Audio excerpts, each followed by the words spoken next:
Magandang gabi mga kabayan. Hanggang mamayang 12 na lang ang ating sale. Meron pa kayong pagkakataon humabol, ilang oras na lang ang available. Para sa lahat ng interesado, nariyan sa comment section ang link mga kabayan.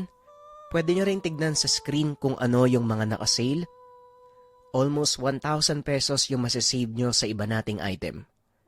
Yun lamang, maraming salamat. Simulan na natin ang kwento. Ang kwentong ito ay hango sa totoong buhay. Mula ito sa isa nating kabayan na itago na lang natin sa pangalang Mang Simon. Simon! Simon! Simon! Sigaw mula sa labas ng bahay. Mula sa himbing na pagtulog napabangon ng wala sa oras si Mang Simon matapos marinig ang pagtawag sa pangalan. Kasabay ng mga malakas na katok sa pintuan at bintana. Kahit naririnig na babae ang tumatawag, binitbit niya pa rin ang patalim kung sakali. Nagtanong ito at nang malaman na si Aring Rosalda ang nasa pintuan, kagad siyang pinagbuksan ni Mang Simon. Oh, gabi na't nandito ka pa. Ano bang meron at naparito ka? Tanong ni Mang Simon. Si Rosita, Simon. Tulungan mo ang anak ko. Pinagkaisahan na naman yata ng mga aswag. Tugon ni Nanay Rosalda. Pagkaranig sa mga sinabi nito, kagad sinara ni Mang Simon ang pintuan at nagpunta sa bahay ni Aling Rosalda. Nasa kabilang sityo ang lugar. Aabuti ng ilang minuto bago makarating. Nang sandaling naroon na, pinapasok niya ng bahay si Aling Rosalda matapos maiabot ang bote ng lana. May umaaligid nga malapit dito. Puntahan mo si Rosita. Lagyan mo ng lanang mga palad at huwag mong iiwan. Hahanapin ko lang tong pesteng gumagambala sa pamangking ko. Wika ni Mang Simon. Nang makapasok na ng tahanan si Aling Rosalda, sinimulan na ni Mang Simon ang paghahanap sa aswang. Nararamdaman at naaamoy niya ang samyo ng nilalang na nagtatago lang kung saan. Tinignan ng matanda ang bawat mayayabong na halaman. Sa bubong, sa silong, sa likod ng bahay, bakuran, at kahit sa tabi-tabi, pero hindi pa rin nahanap. Kaya naman hindi na pinalampas ni Mang Simon ang pagkakataon. Inilagay niya sa palad ang mutya ng bato ng engkanto. Hinayaan itong ituro sa kanya ang kinalalagyan ng aswang. Nang sandaling malaman kung nasaan ang nilalang, hindi na napigilan ni Mang Simon ang galit. Kagad sinugod ang sagingan sa hindi kalayuan kung saan nagtatago ang aswang. Nagkaroon pa ng habulan dahil sa biglaang pagtakbo ng elemento. Sinubukan pang tumakas pero hindi na magawa matapos maabutan. Nang mahawakan ng nilalang, walang awang pinagtataga nito ang aswang. Dahil sa luba ng tama ng unang pagtaga sa bandang leeg, napaluhod na lamang ito. Patuloy na nanghina, umagos ang napakaraming dugo. Ni hindi na magawang iangat ang ulo para tignan si Mang Simon. Napapailing na lang ang matanda habang pinagmamasdan ito. Upang tuluyang matapos, hinubad niya ang mutya, ibinaon sa ulo ng aswang.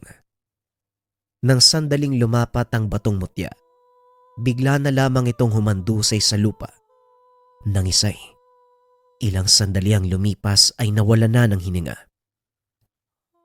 Dahil wala nang nararamdamang panganib sa paligid, bumalik na si Mang Simon sa tahanan ng kapatid. Naabutan niya ang dalawa na umiiyak dahil sa mga naganap. Tumahan na kayo.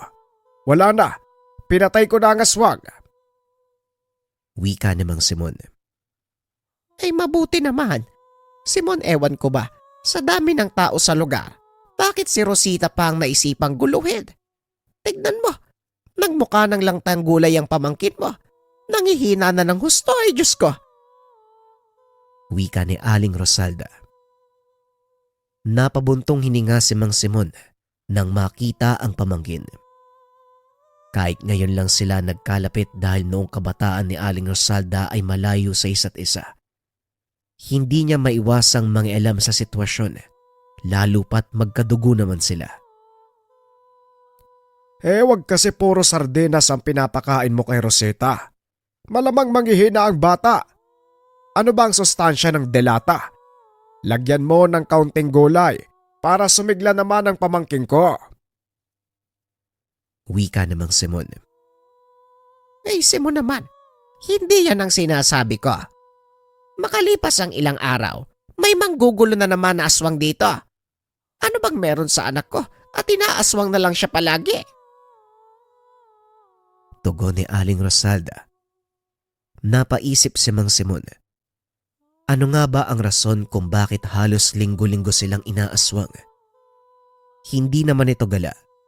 Palagi lang nasa tahanan. Takot ngang lumabas at ayaw makipag-usap sa ibang tao. Huwag kang mag-alala. Hindi ko kayo papabayaan. Ikaw naman, Rosalda, maging mapagmatsyag ka sa paligid. Wala ka bang napapansin na taong umaaligid dito? Tanong ni Mang Simon. Ay nako, meron. Nitong nakaraang buwan may nagpunta na matanda eh. Dumito pa ng ilang oras dahil nagpapahinga. Naligaw daw siya pero napapansin ko, Simon. Mukhang kaunti na lang ang oras ng matandang yon. Parang merong kakaiba sa kanya. Pagpapaliwanag ni Aling Rosalda. Namukaan mo ba? Ano daw ang pangalan? Hindi ko na matandaan. Hindi ko rin alam ang pangalan. Basta matanda na uugod-ugod eh. Meron siyang kawayan na tungkod. Tapos may damit na nakatakip sa ulo. Wika ni Aling Rosalda. Naisip ni Mang Simon ang sinasabi ng kapatid. Matapos masigurong nasa maayos na kalagayan na si Rosita, nagpaalam na rin ang matanda. Nang makauwi, hindi pa man nakakapasok sa tahanan meron siyang naramdaman. Batay sa obserbasyon, ordinaryong aswang lang ito. Hindi gaanong matindi ang amoy pero naroon pa rin ang sangsang. Tinignan niya ang buong paligid. Kaagad niyang nakita pero ang nakakapagtaka, hindi naman lumalapit. Nakatayo lang sa damuhan, nakatingin sa kanya at hindi gumagalaw. Akma na sanang gagamitin ng mutya. Kumaripas na lamang ito ng takbo. Hindi na rin niya hinabol dahil hindi naman ganon kalaki ang banta. Tila napadaan lang ito sa lugar. Pumasok na lang siya ng tahanan at dahil hindi pa inaantok, nagpa siya na lang ang matanda na pagtuunan ng pansin ang mga halamang gamot. Nang sumapit ang hating gabi, abala si Mang Simon sa paghiwalay ng mga halamang gamot na nakuha kaninang hapon sa pamilihan. Habang ang iba naman, pinitas pa sa sariling bukirin. Medyo nahirapan siyang ihiwalay ang mga dahon dahil halos magkamukha na lang ito sa paningin. Lalo na ang sambong, niyog-niyogan at lagundi. Ito ang madalas hinahanap sa kanila sa kasalukuyang panahon ng tag-ubo. Nang matapos ang paghihiwalay sa mga ito, nagpunta siya ng kusina para hugasan ang mga dahon pero hindi na nagawa. Matapos maaninag ang bulto ng aswang na nakatayo sa hindi kalayuan. Gawa lang sa kawayan ang dingding ng kusina. Medyo malalaki ang pagitan kaya kahit papano, kagad makikita ang nasa labas. Umiinit na rin ang mutya kaya hindi na pinalampas pa. Bago lumabas si Mang Simon, hindi niya kinalimutang bitbitin ng itak na marami ng aswang ang napatay. Sa paglabas ng matanda, sumalubong kagad ang matinding pag-alingasaw ng amoy ng nilalang. Kasunod pa nito ang dahan-dahang paglapit sa kanya. Nang mapansin ng matanda ang isang aswang, naisip niya ang sinabi ni Aling Rosalda. Dahil dito hindi na inantay pa na makalapit ang aswang. Siya na mismo ang lumapit, pero laking gulat na lang nang bigla itong nawala. Nakahanda na sana ang patalim sa pagtaga, subalit wala na ito sa lugar. Tinignan ni Mang Simon ang paligid. Muli niya itong nakita sa unahan. Patakbo niyang nilapitan, pero nang sandaling maaabot na sana ay muli na naman itong nawala sa paningin. Paglingon niya naroon muli sa malayo.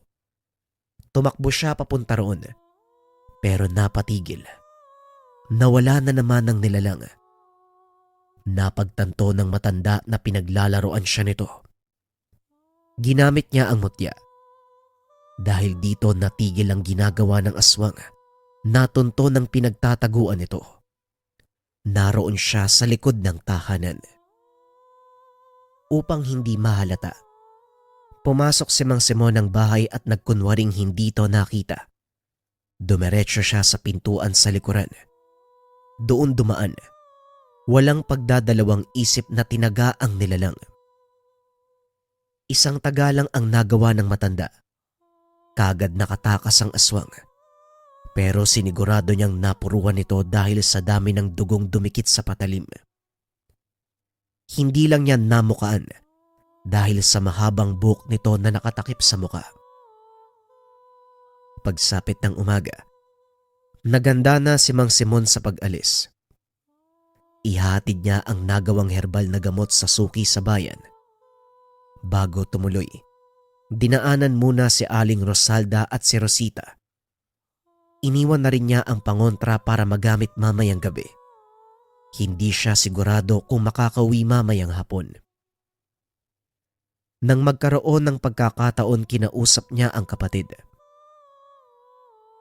Rosalda, yung sinabi mong matanda na sumadya rito nung nakaraan, yung pinaghihinalaan mo, mukhang siya din yung nakita ko kagabi. Wika ni Mang Simon. Talaga ba, Simo? Ay, puksain mo yung matandang yun. Grabing pasakit ang binigay niya sa anak ko. Tugon ni Aling Rosalda. Dahan-dahan lang tayo. Hindi pa naman kumpirmado kung yung matanda ba talaga ang may kagagawa ng nangyari kay Rosita. Lalo pat, hindi lang naman matatandang aswang ang gumugulo sa kanya. Pero wag kang mag-alala. Ako nang bahala sa usaping ito. Basta bantayan mo ng maigi ang pamangkin ko. Muling wika ni Mang Simon. Matapos ang usapan, lumakad na siya. Pagkalabas pa lang ng bahay, merong napansing kakaibang presensya. Ilang segundo pa. Napalingon ito sa paligid, pero wala namang nakitang kung ano. Hanggang sa may dumaang tricycle. Sumakay na lamang siya bago pa bumuhos ang malakas na ulan. Kahit nakasakay na at medyo malayo, nararamdaman pa rin niya ang presensya. Ilang beses na itong napalingon sa paligid, pero dahil nagsimula ng bumuhos ang ulan, nanlalabo na ang paningin sa lakas. Sinubukan na lang niyang baliwalain. Inisip na baka wala lang ito. Pero habang tumatagal, mas lalong lumalakas ang banta ng presensya. Napansin pa siya ng binatang driver. May problema ho ba? Ikaw ba? May napapansin ka bang kakaiba? Kakaiba ho? Wala naman ho. Ramdam niya ang takot sa binata. Napansin ni Mang Simon ang panginginig at pagsenyas. Sumenyas ang binata na tumingin siya sa likuran. Doon napagtanto na nasa iisang tricycle sila ng matandang aswang. Nakapwesto ito sa likuran ng driver habang sobrang sama ng titig sa kanya. Napansin niya rin ang nakapalupot na tela sa balikat kung saan tumama ang patalim ng mataga ito nung nagdaang gabi. Hindi naman siya pwedeng magkamali dahil ang amoy ng nilalang ng gabing iyon at ang amoy ng matandang ito ay parehong-pareho. Wala ring ipinagkaiba ang tangkad at laki ng pangangatawan. Manog, saan ka po bababa? Kahit saan na lang. Basta merong masisilungan. Pagdating sa bayan, ibinaba siya ng driver malapit sa panaderya para makisilong. Pagbaba niya ay sumunod ang binata. Hindi na rin siya nagtaka sa kilos nito. Halatang natatakot ito doon sa matanda. Manong, pasensya na pero mukhang kailangan ko ng tulong nyo eh. Naiwan ang matanda doon sa tricycle. Walang balak na bumaba. Masama pa rin ang titig kay Mang Simon. Pumasok na lang muna sila sa malapit na karenderya at doon muna nag-usap ang dalawa. Dito niya nalaman, maging ang binata ay binantaan din ng matandang aswang. Manong, alam ko ikaw lang ang makakatulong sa akin. Nakita ko po yung nasa leg nyo eh. Di ba po mutya yan? Sa katunayan, kapitbahay namin doon sa Sitio Blanco ang matandang yan eh. Bali-balita talaga, isang aswang yan. Ilang beses na siyang nang biktima. Eh dahil sa takot kami, wala namang nakakapigil sa kanya. Pagpapaliwanag ng binata. Hindi naman sa nagmamagaling, iho. Pero titignan ko kung anong magagawa ko. Tugon ni Mang Simon. Nga pala, Manong, hindi lang siya nag-iisa. Marami siyang kalahi na naglipana na siguro kung saan-saang lugar eh. Sila din yung madalas niyang utusan na mambiktima. Tapos ang huli kong narinig na usap-usapan sa amin, naghahanap siya ng mayayagaw. Magpaparami sila ng lahi. Wika ng binata. Dito na nagsimulang malinawan si Mang Simon sa nangyayari, lalo na sa sitwasyon ni Rosita. Marahil naisipan nitong yang gawin ng aswang, kaya gano'n na lamang kung umaligid ang nilalang. Nang tignan niya ang matanda ay wala na ito sa tricycle. Nagmamadali nang nagpaalam ang binata. Gusto nang umuwi habang wala pa ang matandang aswang. Lumakad na rin si Mang Simon para maihatid sa suki ang dalang herbal. Pagkatapos ng sadya sa bayan, umuwi na ito. Saktong pagkababa ng tricycle, nakita ang matandang aswang malapit sa tahanan. Naroon din ang binata na kausap kanina, nag-aabang sa kanya. Manong, pasensya na, pero kailangan ko talaga ng tulong nyo. Hindi ako makaraan dahil sa matandang yan. Damang-dama ni Mang Simon ang takot dito. Pawisan at naluluha na. Pinatuloy niya ito sa tahanan at doon kinausap. Ayon sa binata, gusto siyang yang gawin ng matanda. Sinubukan pa siyang linlangin, pero mabuti na lang nagawang labanan bago pa mahuli ang lahat. Dahil dito, napagpasya ni Mang Simon na kalabanin na ang matandang aswang. Namemerwisyo ito ng maraming tao. Hindi lang sa pamangkin. Hindi lang ang binatang kausap ngayon. Maging ang ibang mga tao ay napapansin na nito. Sa labas makikita ang mga kapitbahay na nagtataka sa biglaang pagsulpot ng matanda. Nilapitan ito ni Mang Simon. Sinubukang itaboy, pero nagmatigas ang matanda. Huwag kang makialam. Hindi ikaw ang sadya ko dito. Wika ng matanda. Ay talaga, kung yan ang gusto mo, mukhang kailangan kitang tuluyan. Sinubukan pa nitong sindakin ng matanda sa pamamagitan ng pagpapakita ng mutya. Umubra naman. Nanlambot ang mga tuhod ng matanda. Nagkusang umatras. Pero nang makarating sa unahan, lumingon sa kanya at nagbanta. Antayin mo. Hindi pa tayo tapos. Wika nito. Inakala ng taong bayan na baliw na ang matanda. Kaso nga lang, dahil sa banta ng matandang aswang, hindi na napalagay sa mga sumunod na oras si Mang Simon. Naging balisa ito. Hindi maiwasang paulit-ulit na tignan ng kalagayan ng pamangkin. Maging ang mga kapitbahay ay inoobserba niya. At yung binata kanina, ayaw nang umalis dahil sa takot. Sa sitwasyong iyon, naging buo na ang pasya ni Mang Simon. Puntahan na lamang sa mismong tahanan ng aswang at doon pag-usapan ang mga bagay-bagay. Hindi nagpakampante ang matanda. Tuso ang mga nilalang, kaya naman nagdala siya ng pangontra. Maging ang kanyang mutya, hindi tinanggal sa katawan.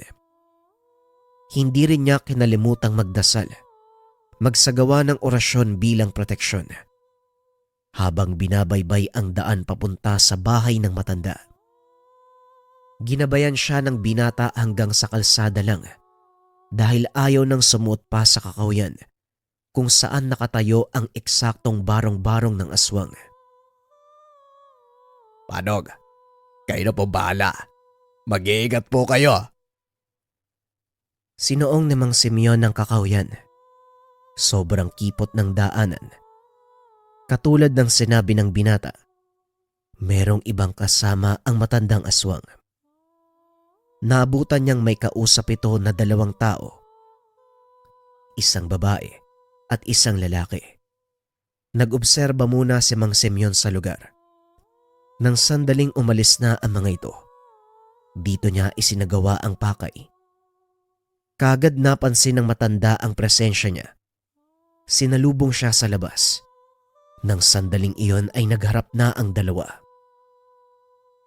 Anong gusto mo? Bakit ka nandito? Mapapansin ng takot ng matanda. Nag-aalinlangan kay Mang Simon. Hindi na siya nagtaka dahil alam niyang epekto ito ng mutyang tangan. Sabihin mo sa akin, sino yung 2 mong kausap? Hindi mo na kailangan malaman. Anong pakay mo? Umalis ka dito. Abay, talagang bastos ka makipag-usap, ano? Alam mong kayang-kaya kitang patayin eh. Umayos ka. Hindi ako magpapakaamo sa isang katulad mo. Masyado kang nagmamagaling dahil sa mutsyang hawak mo. Huwag ka nang mangialam. Dahil hindi naman kita ginagambala. Binunot ni Mang Simon ang itak at saka sinugod ang matandang aswang. Nagmamadali itong pumasok sa barong-barong. Susunod na sana si Mang Simon. Pero nagtataka siya. Hindi niya mapasok ang lugar. Kahit anong hakbang tila may pumipigil na puwersa sa kanya. Nang tignan ng matanda, ganun na lamang ang pagngisi nito. Hindi niya matukoy kung ano ang inilagay ng aswang. Pero sinikap niyang mabasag ang dome. Gamit ang mutya. Matapos ang orasyon, nawala ang pananggalang na pumipigil. Nagulat ang matanda at kagad nag-anyong aswang para lumaban. Sumugod ito kay Mang Simon.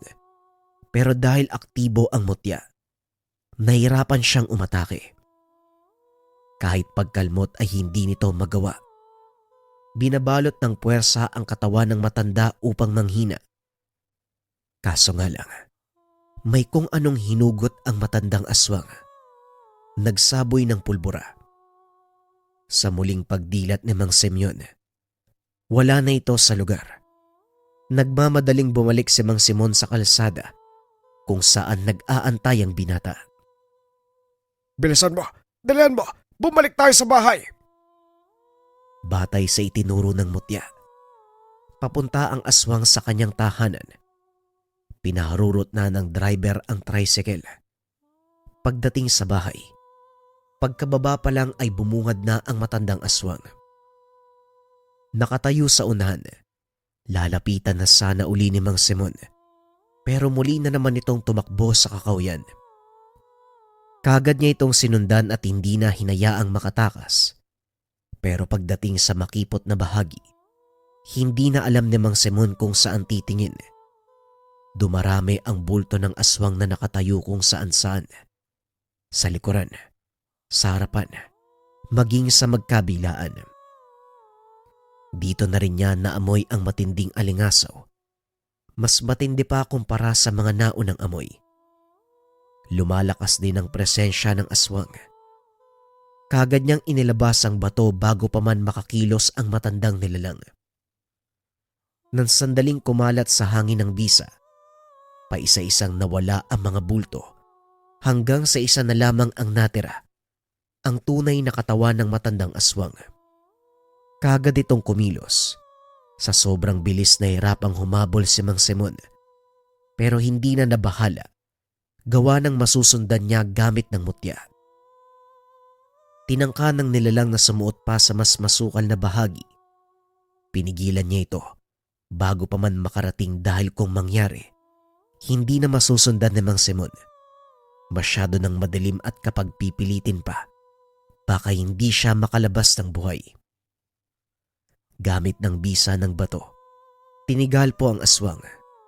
Napatumba ang nilalang. Tinaga ni Mang Simon ang magkabilang binti. Napaluhod na lamang ito habang umaangil ng malakas.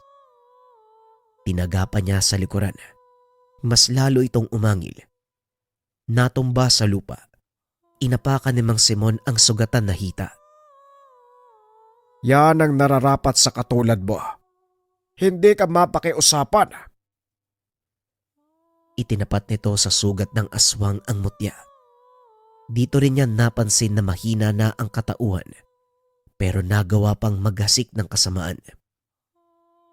Paunti-unting sinakop ng bisa nito ang buong katawan ng aswang. Hindi na rin siya magkamayaw. Paulit-ulit na umaangil hanggang sa lumipas ang ilang sandali. Binawian na ito ng buhay. Dilat ang mga mata habang nakandusay sa madamong lupa. Hinugot niya ang mutya. Pinahid ang dugo sa damit. Binalot sa dahon at isinilid sa bulsa. Napailing na lamang ito nang titigan ng bangkay sa huling pagkakataon. Impyerno na ang bahalang magparusa sa'yo. Perwisyong aswang. Iniwan na ito ng matanda. Ang buong akala niya natapos na ang lahat. Pero laking gulat niya. Dahan-dahang pumupuslit sa bahay ng kapatid ang isang nilalang. Maririnig ang pagsigaw nito at pagdaing ni Rosita. Walang pagdadalawang isip. Hinatak niya sa malayo ang nilalang at katulad ng matanda, pinatawan niya ito ng kamatayan.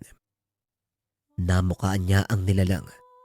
Isa ito sa naabutan niyang kausap ng matanda doon sa barong-barong. Iiwanan na sana niya ang katawan. Napansin niya ang isa pang aswang. Tumitig lang ito sa kanya at tuluyang umalis sa lugar.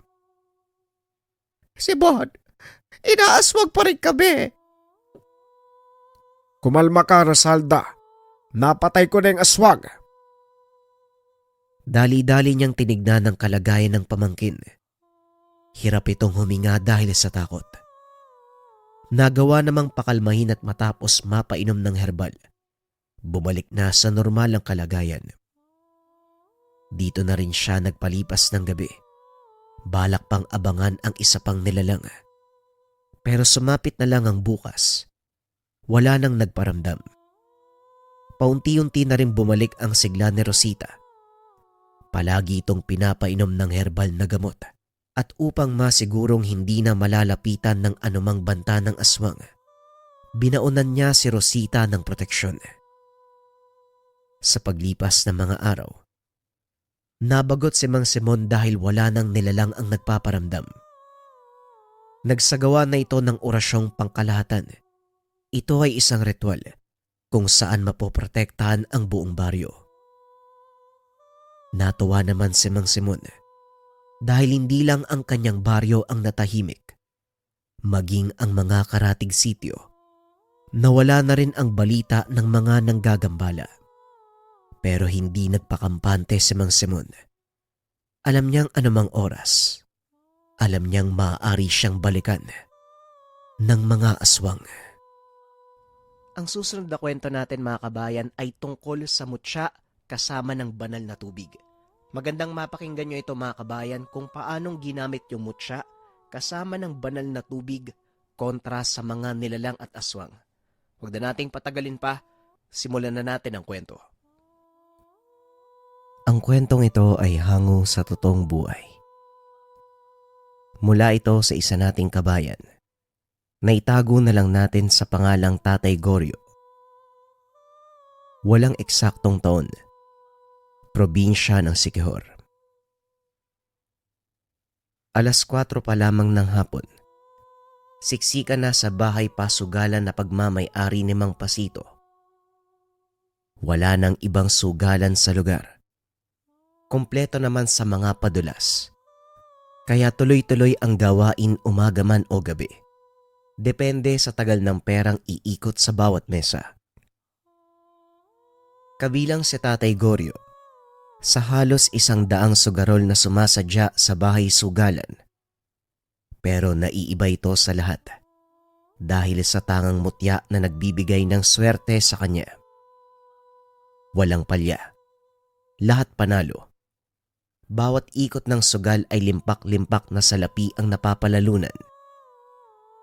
Isa rin ito sa ipinagtataka ng mga nakakakilala sa kanya. Sa kabila ng malaking perang naiuuwi, iisang pares lamang ng damit at sapatos ang palaging suot sa araw-araw.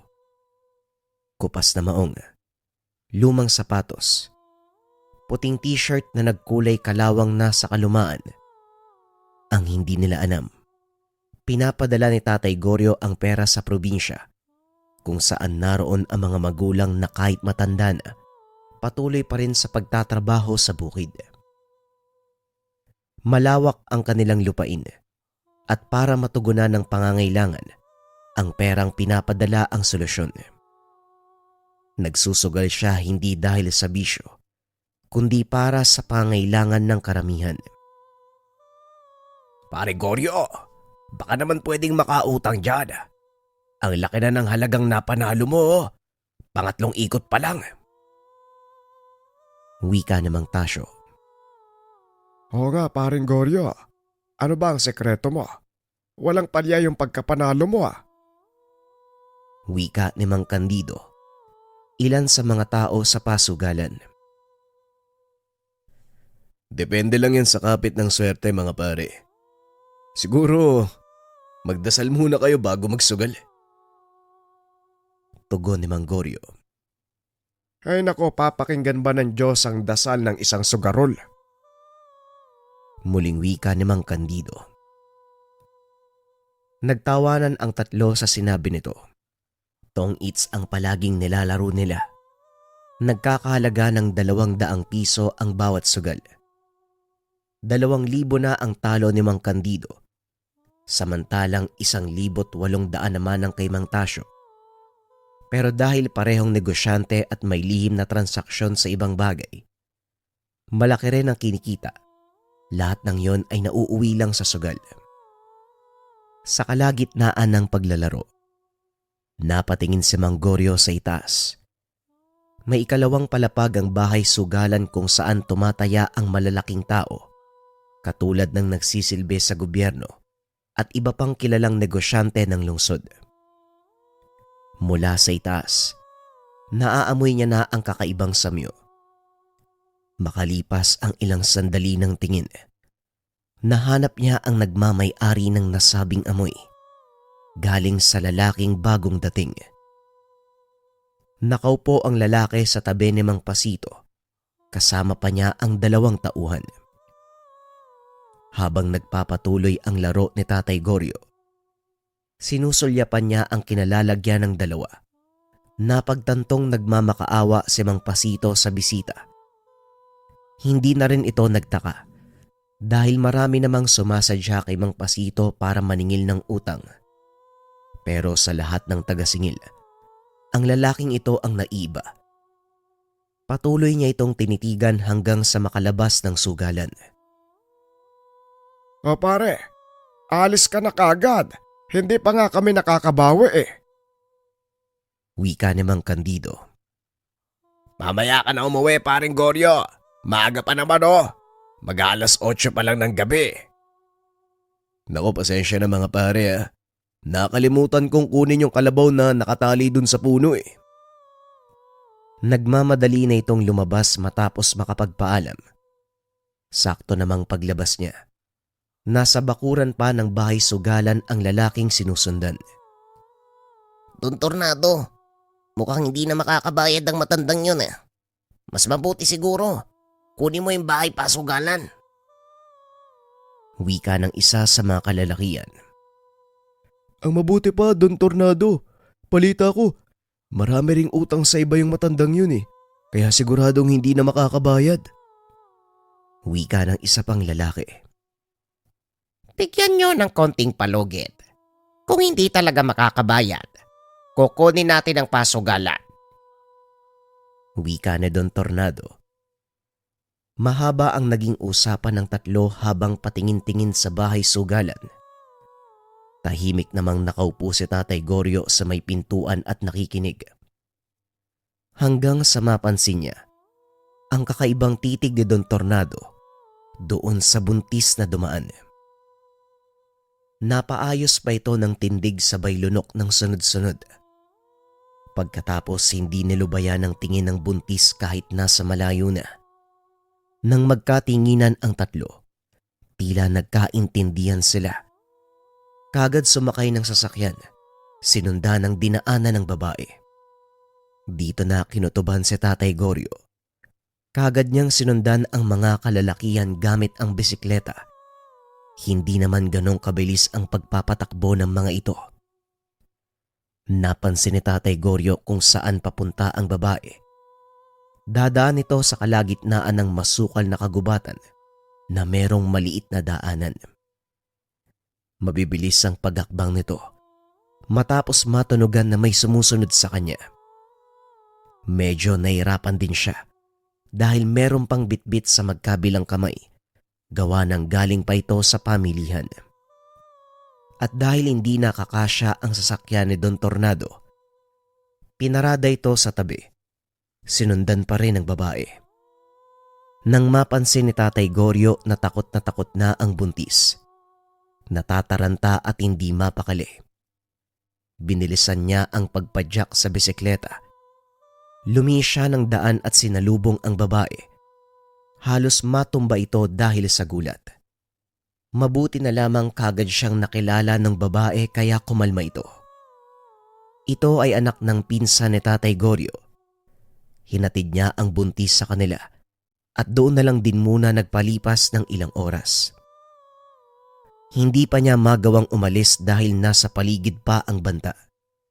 Nang tuluyang kumalma ang paligid, doon lang nagpaalam ang matanda. Pasado 10:00 na nang makauwi si Tatay Goryo. Habang binabaybay ang daanan, bigla na lang siyang napahinto sa bakuran ng bahay. Matapos mapansin ang iilang presensya, biglaan itong lumitaw.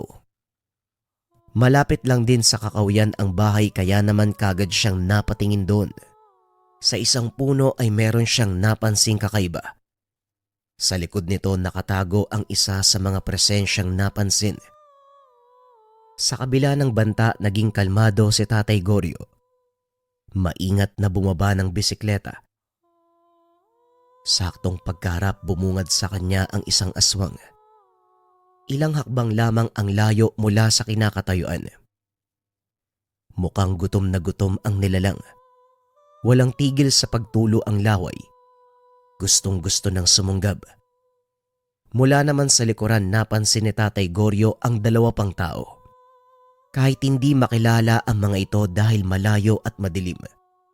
Batid niyang ito din yung mga tao na sinundan kanina, ang grupo nila Don Tornado.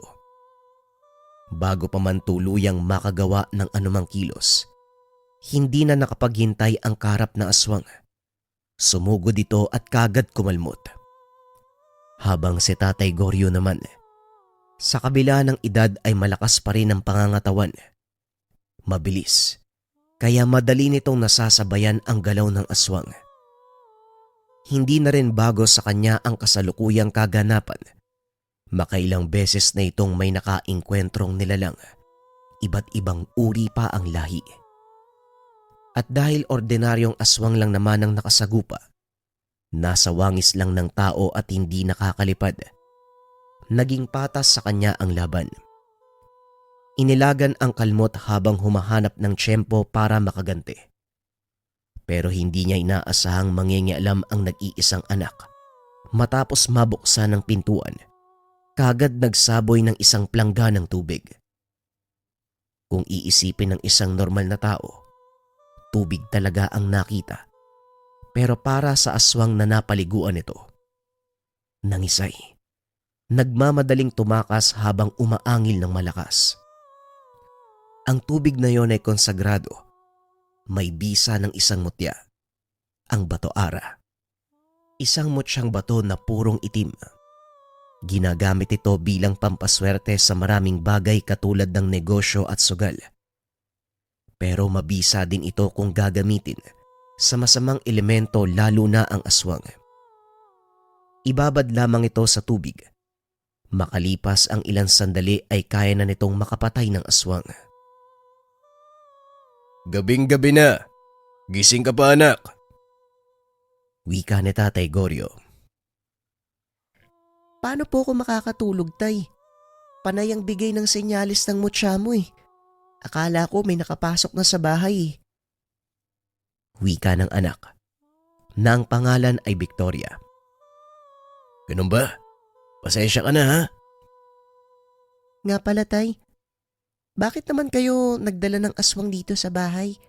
Kadalasan naman, doon mo lang sila sa kakauyan kinakalaban ah. Wika ni Victoria. Ewan ko sa isang yun. Sumama hanggang dito sa bahay eh. O siya, halika na. Pumasok na tayo bago pa nila maisipang bumalik dito. Wika ni Tatay Goryo. Bago pumasok, tinignan muna ni Tatay Goryo ang paligid. Wala na ang dalawang kasama ng aswang sa kakauyan. Hindi na rin niya naaamoy ang samyu nito, kaya tuluyan ng pumasok ng bahay para makapagpahinga. Pagsapit ng 4:00, gising na si Tatay Goryo para maagang makapagsibak ng kahoy. Yan ang nakasanayan nitong gawin sa ganitong oras. Pagkatapos magkape, hintayin ang pagsikat ng araw para maipastol ang kalabaw. Wala naman silang lupaing pansaka, pero kinailigan na ni Tatay Goryo ang mag-alaga ng kalabaw. Nasanay na ito kung saang lumaking probinsya, pero nang malipat sa tinitirahan ngayon, sa probinsya ng asawa, hindi na nakapagsaka. Sa kalagitnaan ng pagsisibak, hindi inasahan ng matanda na mahagip ng tingin ng babaeng naglalakad sa daan. Nagmamadali at paulit-ulit na lumilingon. Mahina na lamang siyang napatawa dahil kilala niya ang babae. Ayan, inumaga ng uwi. O sige, mangaswang ka pa. Wika ni Tatay Goryo. Hindi niya inaasahan ang naging reaksyon ng babae. Tumitig ito ng masama sa kanya. Hindi naman siya nagpatalo. Itinutok nito ang hawak na palakol. Hindi na pumalag ang babae at naglakad na paalis. Mas lalong natawa si Tatay Goryo. Ibinalik na lamang ang pansin sa ginagawa. Makalipas ang ilang oras, sumikat na ang araw sa pagpatak ng 6:00 ng umaga. Gising na rin si Victoria. Kagad nagpakulo ng tubig para makapagtimpla ng kape. Sinabay niya na ang pagsaing at pagluto ng ulam. Pagkatapos nun, tinawag na si Tatay Goryo para sabay na makapag-agahan. Pagkatapos sa pagkainan, bumalik si Tatay Goryo sa nakasanayan, ang pagbabad ng mutya sa tubig. Ang tubig na binabaran, kadalasang iniiwan sa anak bilang pangontra sa masamang loob at nilalang na naglalakas loob namang biktima. Magmula nung natutunan niya ang ganitong bagay, ito na ang nagligtas sa kanila sa makailang beses na panganib. Tay, pupunta ba kayo ng sugalan ngayon? Tumawag pa naman si Lola Minding. Baka raw makapagpadala ka ng pera. Nasa lanta ng bagyo yung bukirin eh. Maraming gastusin para sa pagpapaayos. Wika ni Victoria. Oo, sasadya akong sugalan pero magpapadala muna ako sa lola mo. O siya, lalakad na ako. Gagabihin yata ako. Kapag merong umaligid na masamang elemento, huwag kang magdadalawang isip na sabuyin ng tubig. Maliwanag ba? Alam ko na po yun, Tay. Basta huwag kayo magdala ng aswang pag-uwi kagaya kagabi. O na, sige na. Mauna na ako. Wika ni Tatay Goryo. Sakto naman na papuntang bayan ang napadaang tricycle. Kaya naman sumakay na ito. Sa daan palang papuntang bayan, napansin na ni Tatay Goryo ang nakasunod. Matanda man ang edad. Matalas pa rin ang isipan para matandaan kung kaninong sasakyan ito. Walang iba kung hindi kay Don Tornado. Pagbaba niya sa mismong bayan, bumaba din sila at bumuntot sa kanya. Isinawalang bahala niya ito dahil hindi naman sila basta makakagawa ng kasamaan. Matao sa paligid at halos siksikan. Sinundan pa siya ni Don Tornado hanggang sa sanlaan kung saan naguhulog ng pera para ipadala sa probinsya. Hindi na lamang niya pinahalata na napansin ang mga ito. Kalmado siyang naglalakad at nagtatanong sa mga nagbebenta pero hindi bibili. Sadyang inoobserbahan lamang ang tatlo. Nang magawa niyang mailigaw ang mga ito, nagmamadali nang bumalik si Tatay Goryo para makapagsimula sa bahay sugalan. Matao rin doon pagdating sa lugar. Hindi na ito nagulat. Makalipas ang ilang oras ay dumating si Don Tornado.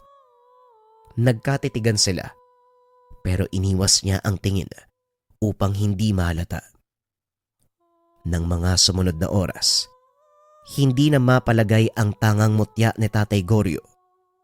Gusto nang kumawala ang bisa dahil sa mga aswang na nasa paligid.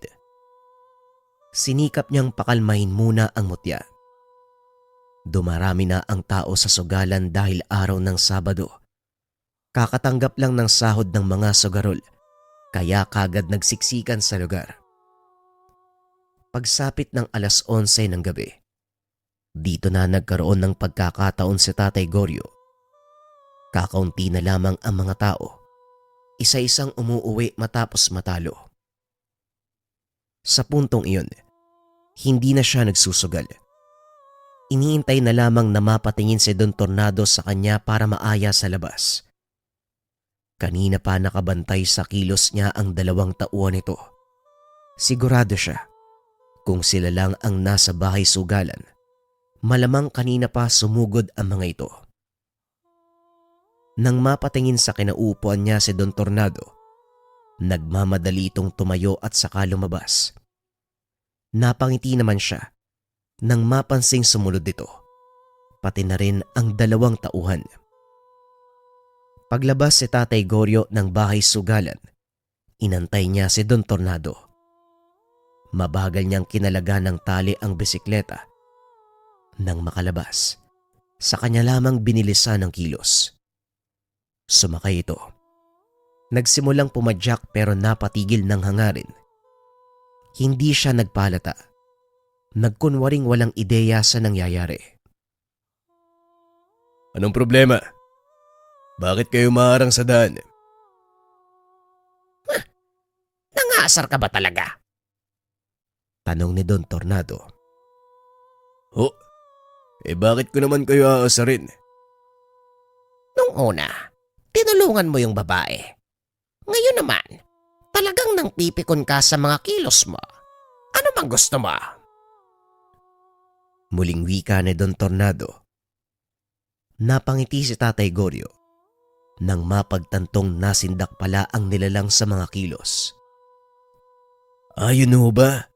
Pasensya na po kayo Pero wala akong alam sa sinasabi nyo Nagsusugal lang ako sa loob Yun lang ho. Mauna na ho ako. Patuloy na nagmaang-maangan si Tatay Goryo. Nagmamadaling pumadyak si Tatay Goryo. Nang makalayo ay lumingon siya. Nakitang nakasunod si Don Tornado sakay ng sasakyan. Mas binilisan niya ang pagpadyak at lumihis ng daan. Balak na dalhin sa kagubatan ang mga nilalang na nakasunod. Habang papasuot sa gubat, dahan-dahang hinanda ni Tatay Goryo ang mutya, pati na rin ang tubig. Palagi niya itong bitbit, nakatali sa bisikleta. Pagdating sa pinakamasukal na bahagi, kuminto at inantay ang tatlo. Natagalan dahil hindi na maipasok ang sasakyan. Talaga bang dito mo pa kami dinala? Wika ni Don Tornado. Huwag ka masyadong magpapakampante, Don Tornado. Halatang hindi ka nag-iisip bago kumilos. Wika ni Tatay Goryo. Bigla namang nawala ang ngiti sa mukha nito. Hindi nag-iisip. Baka ikaw ang nagpapakampante. Alam mo, mas masahol ka pa sa hayop eh. Nandito kayo sa lugar namin para maghasik ng kasamaan. Sa dami-dami ng pwede niyong puntahan, talagang dito pa sa baryo ko. Mahabang katahimikan ang pumagitna sa pagitan nila. Matapos itong sabihin ni Tatay Goryo, kitang-kita naman sa pagbumuka ni Don Tornado, sagad na sa galit dahil sa mga salitang binitiwan.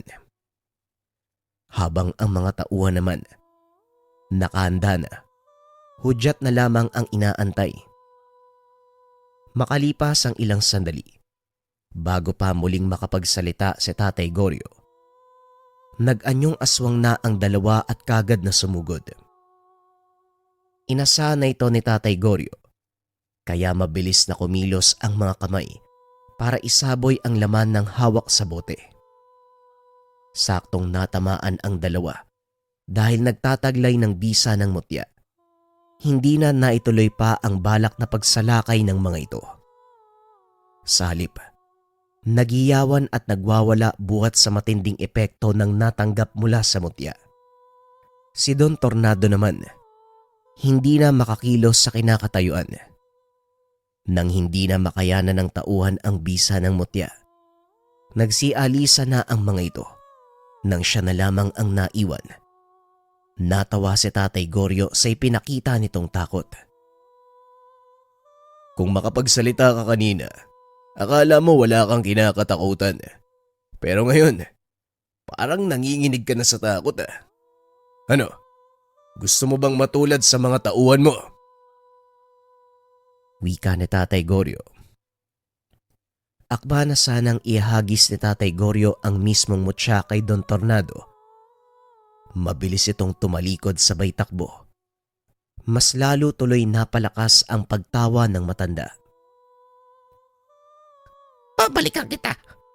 Tandaan mo, babalikan kita. O sige lang, mag-aantay ako. Tumakbo ka lang. Kahit naman bumalik ka, wala ka rin magagawa. Matapos ng kaganapan ay tuluyan na siyang umuwi. Madaling araw nang maalimpungatan si Tatay Goryo sa kalampagan sa bubong. Pasado 1:00 ng mga oras na yun. Kahit antok na antok, pinilit bumangon para alamin ang nangyayari. Nang maamoy ang umaalingasaw na baho, hindi na ito nagdalawang isip na bitbitin ng balde palabas. Walang pasabing isinaboy ang lamang tubig pa itaas. Ilang sandali lang, bumagsak sa lupa ang aswang na galing sa bubong. Nangingisay dahil sa tubig na may mutya. Hinablot pa ni Tatay Goryo ang palakol na nasa silong ng bahay. Nilapitan ang aswang. Akma na sanang tatagain, kaso nga lang may napansin mula sa likuran. Paglingon niya, bumungad ang isa pang aswang. May bakas pa ng paso sa muka at dibdib. Wala na itong ibang maisip kung hindi ang tauhan ni Don Tornado na nakaharap kagabi. Nang sumugod ang aswang, ito naman ang binalingan ng atensyon. Pinaulanan niya ng kalmot pero wala namang tumatama. Sa napapansin niya, Nag-aalanga ng aswang na tuluyang lumapit sa kanya. Nang makatsyempo, siya naman ang walang tigil na nagbato ng taga. Hindi tinigilan hanggang sa matamaan sa braso't hita. Sa lalim ng sugat, nahirapan na itong kumilos. Bumagsak at napayaw na lang sa sakit. Binalikan niya ng pansin ang naunang nilalang. Gumagapang na ito upang makatakas. Hinambalos niya ang ulo nito. Gamit ang hawakan ng palakol kaya napasubsob ang ulo sa bato. Nang isa ito ng todo, mapapansin ang pag-iingalo. Ilang sandali pa nagising ang anak na si Victoria matapos maamoy ang matinding pag-alingasaw. Kagad binitbit ang plangganang may tubig saka lumabas. Nang makita ang aswang na nakahandusay sa bakuran, binuhusan niya ito. Napasigaw nang mapansin ang isa pang aswang na nasa tabi ni Tatay Goryo. Tatay, ano ba to? Ang sabi ko sa'yo, huwag kang magdala ng aswang dito. Wika ni Victoria. Anak, wala akong dinadala. Sila ang kusang lumapit dito sa bahay eh. O ayan o, may isa pa. Kagad inutusan ng matanda si Victoria na pumasok ng tahanan matapos makita si Don Tornado na naglalakad papalapit. Nanlilisik ang mga mata dahil sa labis na galit. Giniba ang bakod na gawa sa kawayan. Bakit parang galit na galit ka, Don Tornado? Tandaan mo, kayo ang kusang lumapit sa akin. Tinapatan ko lang kung anong ginagawa nyo. Dumidepensa lang ako. Wika ni Tatay Goryo. Wala nang salitang lumabas sa bibig ni Don Tornado. Nag-anyong aswang ito. Kagad na sumugod. Mabilis ang pagkilos ng nilalang. Nakakaya na namang sumabay ni Tatay Goryo. Patuloy lang ito sa pag-atake. Sinisikap na mahawakan siya upang makagat. Habang tumatagal, mas bumibilis ang nilalang at natatamaan na si Tatay Goryo. Makailang ulit pang natumba pero nakakabangon naman. Kaso nga lang muling bumabagsak matapos matamaan ni Don Tornado.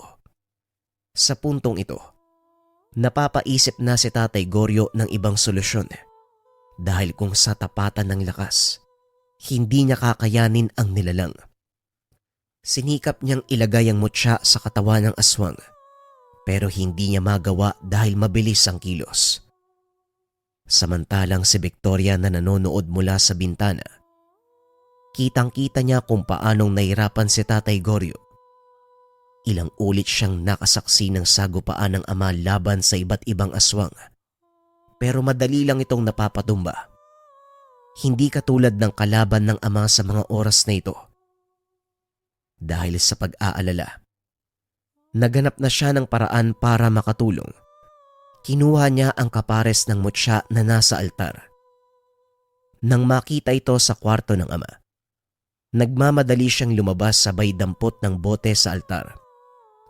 Pagkalabas, nakapaibabaw na ang aswang kay Tatay Goryo. Nahihirapan na ito sa pagpigil at ngayong kaunti na lang babao na sa mga mata ang matutulis na kuko ng nilalang. Pero hindi na nangyari. Matapos isaboy ang laman ng dalang bote, sabay subo ng mutya sa bibig ng aswang. Napaiwalay ang nilalang kay Tatay Goryo. Natatarantang napasuot sa kakawyan at doon pumakawala ng malakas na daing. Kinalmot pa ang sarili dahil sa tindi ng kapit ng bisa ng mutya. Sinundan nila ito. Nasaksihan ang huling sandali ng nilalang. Nang bumagsak, nangisay pa ng ilang sandali bago tuluyang malagutan ng hininga. Namatay na ito. Lumabas mula sa bibig ang mutyang naisubo. Buti nga sa'yo. Tay, kilala mo ba yung aswang na yan? Hindi na sumagot pa si Tatay Goryo sa anak. Ang importante sa kanya, wala na si Don Tornado. Lumapit siya sa bangkay at kinuha ang mutya. Dahan-dahang kinain ng lupa ang katawan ng nilalang. Ang laking tulong talaga ng mutya mo, tay, no? Kung hindi dahil dyan, malamang patay na tayo. Tama ka dyan, anak. Basta may mutya ang isang tao at ginagamit mo para makatulong sa iba. Poprotektahan ka rin ng mutya. Kaso nga lang, kaakibat ng pagkakaroon ng tanga ng iba't ibang uri ng pagsubok. Kaya kung sakaling gusto mong ikaw ang magmana nito, alam kong nasasanay ka na lahat ng bagay merong kapalit.